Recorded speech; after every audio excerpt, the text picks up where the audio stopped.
The biggest and the grandest ship, RMS Romanic, has just been struck by an iceberg in the middle of the Atlantic Ocean, with nearly 200 people on board the ship, and not enough lifeboats to rescue the passengers. What do they do?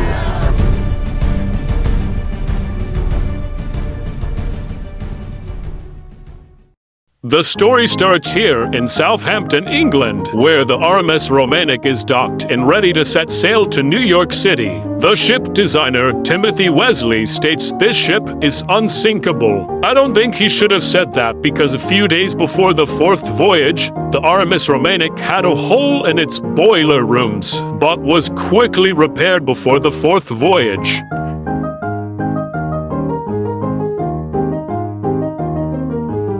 The date is March 5th, 1908, and the RMS Romanic is ready to depart from Southampton, England to New York City. At 9:14 a.m. in the morning, the RMS Romanic set sail on its fourth voyage to New York City.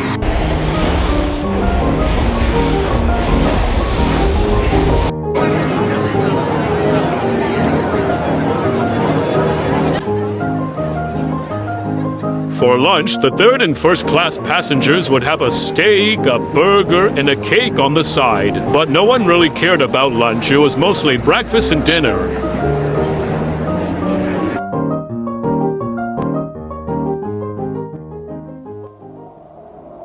The first night of the voyage was going perfectly fine. The weather was beautiful. It was a little chilly out, but no one was even outside. They were all in the reception room eating their dinner, which was steak, fries, and a burger on the side. After the big dinner, everyone went to their cabins for a good night's sleep. The beds in their cabins were very comfortable. That's probably why they got a good sleep every day. But there was probably at least one person that was a night owl. I'm not tired. I don't want to go to sleep. Each first-class cabin had a big bed, a chair, a cabinet, and a little desk on the side for you to write on. It was perfect. But if you were third class, you either slept on a hammock or the deck chairs on the boat deck. The passengers were enjoying their night. They were either smoking a cigar or they were drinking a beer. But around 10:59 p.m., a storm rolled in. But thankfully, the storm only lasted about 10 minutes. But while the Romanic was trying to push through the storm, it kept waking up all the passengers from the roaring lightning and thunder. First Officer Flingus goes full speed ahead so they can push through the storm faster and the passengers can finally sleep.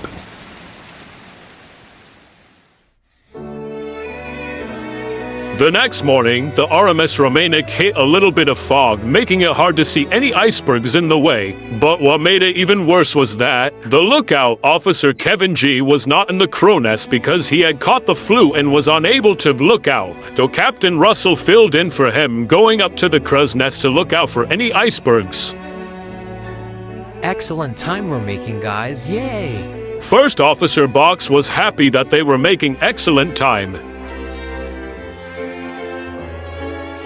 There is some bad news. Around 2:30 in the afternoon, many ice warnings were sent to the Romanic but were ignored. The two people working in the Marconi room ignored the iceberg warnings, but they would regret it later in the voyage. They would also ignore a distress signal from the SS Belgium, which struck an iceberg about 80 miles away from the Romanic.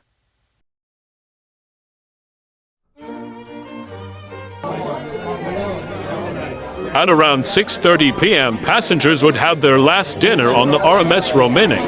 The menu was steak, fries, and a burger on the side. At this point, the RMS Romanic would be about 400 miles away from New York City, about 2 days away. The fog from earlier was starting to clear up, but there was one problem. It was getting darker, making it more hard to see any icebergs or ships in the way. Fifth Officer Celestial Toymaker suggests that they slow down. Slow down the ship. The engines start slowing down, now going 19 knots per hour. After dinner, third and first class passengers head back to their cabin and were ready for bed. With the ship now going 19 knots per hour, the crew had nothing to worry about, right?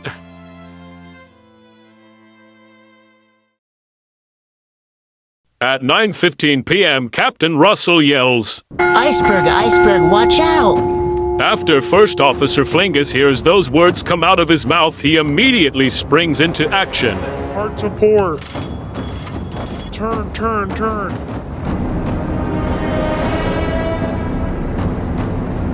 The ship tries turning away from the iceberg, but sadly doesn't make it in time.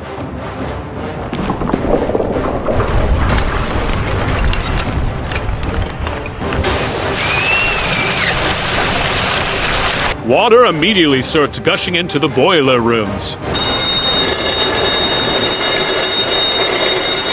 The iceberg drifts away from the ship, never to be seen again. Many passengers were woken up from the collision.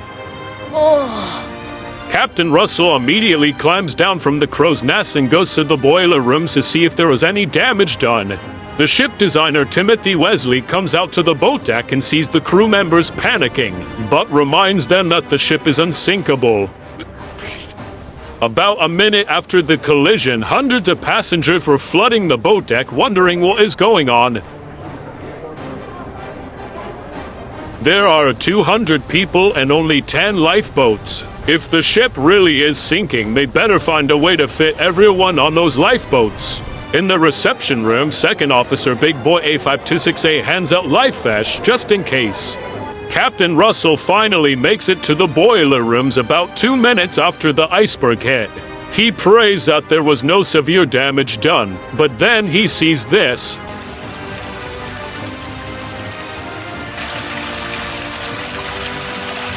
After Captain Russell sees the damage, he immediately runs back up to the boat deck to get the lifeboats prepared. Some of the passengers are starting to panic. Some of them are either hopping on the lifeboat or pushing other passengers to get into the lifeboats. 2 shots are fired from Officer Flingus to get the passengers off the lifeboats. I'm confused. No one on the lifeboats, get away. Around 9:17, Captain Russell finally makes it back to the boat deck and tells Officer Flingus to start lowering the lifeboats. Everyone get back. 9:17 p.m., First Officer Flingus prepares lifeboat number 4. Women and children only. While Officer Flingus is preparing the lifeboats at the boat deck, Captain Russell orders Officer Box to lower lifeboats 6 and 7 at the bow.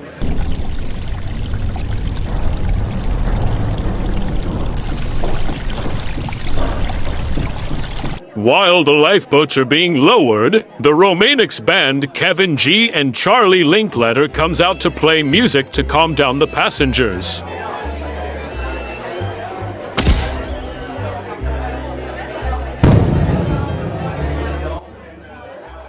At 9:19 p.m., lifeboat number 4 is lowered with 3 passengers inside. One person tries to jump but sadly falls into the water. Oh, my wife.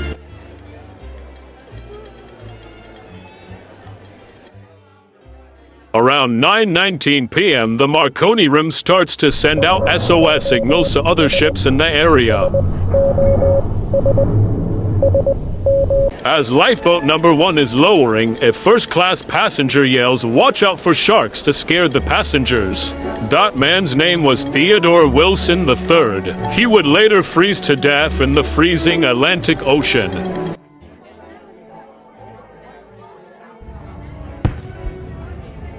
Some passengers try fighting for survival, while others accept their fate and wait for their time to come. Like the famous ship designer Timothy Wesley, he was last seen sitting on a little chair in the grand staircase on A deck. His last words were, "I will rot in my own ship." He would later drown in the grand staircase. With about 4 minutes of the Romanic's life left, the power starts dying, making it hard to send SOS signals to other ships. Don't worry, I can do this. SOS isn't working, bro. Let's just give up. Okay, fine. About 50 passengers and crew have been evacuated from the sinking vessel. Third Officer Box would have lowered his last lifeboat at the bow, with about 5 people on board. But sadly, Officer Box would later try hopping onto a lifeboat, then he would get pushed off and drown into the middle of the ocean. Dang, that sucks. With 142 people still on board the doomed Romanic, the last lifeboat is lowered at 9:20 p.m. with 5 people on board, which is not enough. Lower away. Lifeboat number 10 is lowered, with only 5 people, which is not enough, but lifeboat 10 isn't the only one. Lifeboat 6 and lifeboat 7 also don't have enough people, which is gonna cause more people to die. Keep rowing. The Marconi room is abandoned at 9:20 p.m., just 4 minutes before the ship would be completely underwater. Since SOS isn't working anymore, distress rockets are used to signal other ships. Eventually, water starts rapidly flooding the first-class rooms.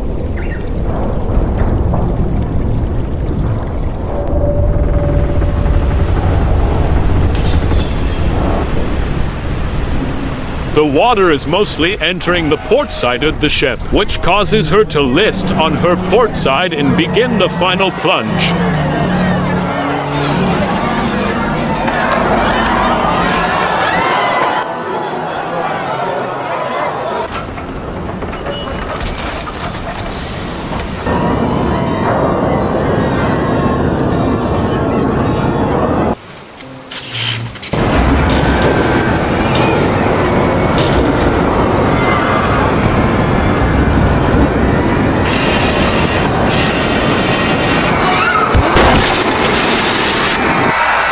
There is nothing anyone could do. She was going down at a rapid rate.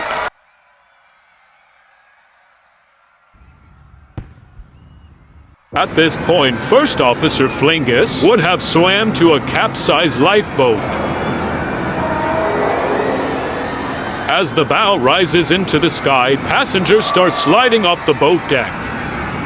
At this point, Captain Russell would have been crushed by the funnel. Many say that he tried swimming away from the ship. There's lots of conspiracy theories about the captain's death. Mostly all the passengers slide into the freezing Atlantic Ocean. This would be the final moments of the Romanic's history before she would become an underwater museum.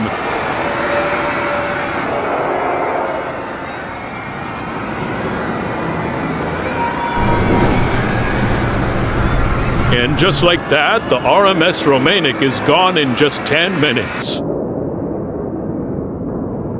40 people were still inside the ship when she went down, and hundreds were left in the middle of the Atlantic Ocean.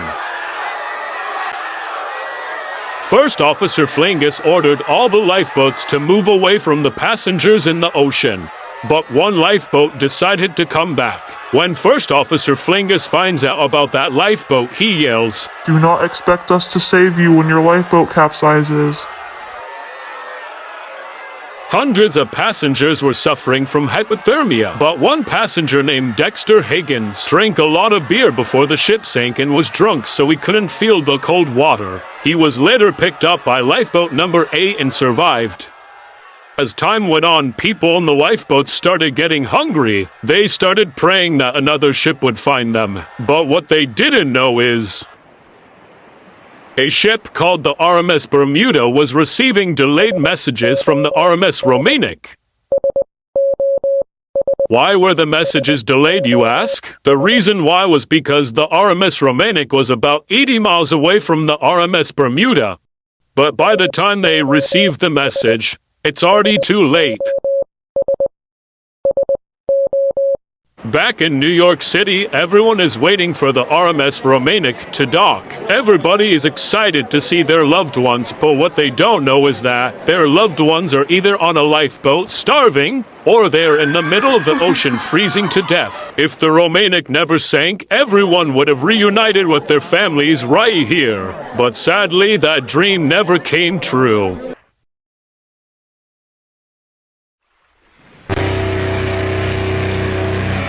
The next morning, the SS Independence was on a voyage from Southampton, England to New York City when they accidentally stumbled upon the passengers. The captain of the Independence was Captain Murphy. He let all the cold and starving passengers aboard his ship. He even gave them free food for the hungry passengers. The passengers immediately ran outside to get some sunlight. Everyone was extremely grateful for what the captain did. I know what you're probably thinking. You're probably thinking, oh, but I thought the RMS Krusty was the first one to go pick up the passengers. I know it may show that in the movie I made on my YouTube channel. Make sure to go check it out. But anyways, it may show that in the movie, but in reality, the Independence was the first one to rescue the passengers. After all the passengers were picked up and rescued, this is what was left of the wreck.